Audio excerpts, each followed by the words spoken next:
Cancers of the blood and immune system typically fall into one of three categories. Leukemias, which manifest in immature white cells inside the bone marrow, lymphomas, which manifest in lymphocyte cells, and myelomas, which manifest in immature plasma cells found inside the bone marrow.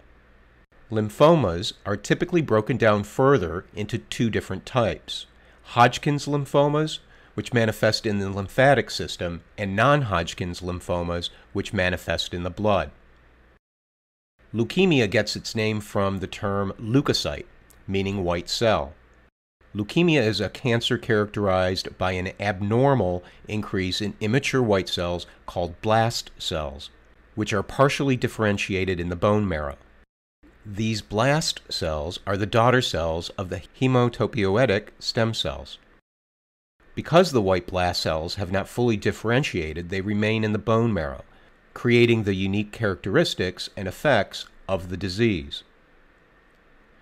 Lymphoma gets its name from a specific type of white cell called lymphocytes, which primarily function in the blood and the lymphatic system with key roles in the immune system function.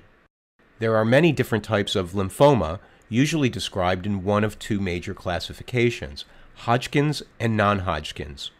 It's worth noting that the World Health Organization no longer differentiates between Hodgkin's and non-Hodgkin's, but instead lists approximately 80 specific types of lymphoma based on cell characteristics.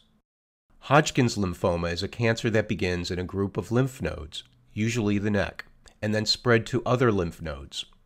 Eventually, the cancer can migrate through the blood and form cancers in virtually any other organ in the body. Hodgkin's lymphomas are more rare than non-Hodgkin's lymphomas, but because their growth and progression are very predictable, they are one of the most treatable forms of cancer with very high survival rates. Non-Hodgkin's lymphomas are the most common types of lymphomas. These cancers begin in lymphocytes known as B cells and T cells. Growth and progression for non-Hodgkin's lymphomas are more difficult to predict and therefore more difficult to treat. Myelomas get their name from partially differentiated myoblast cells in the bone marrow that fail to fully differentiate into mature plasma cells. With myeloma cancers, the myoblast cells grow abnormally large, forming tumors inside the bone marrow.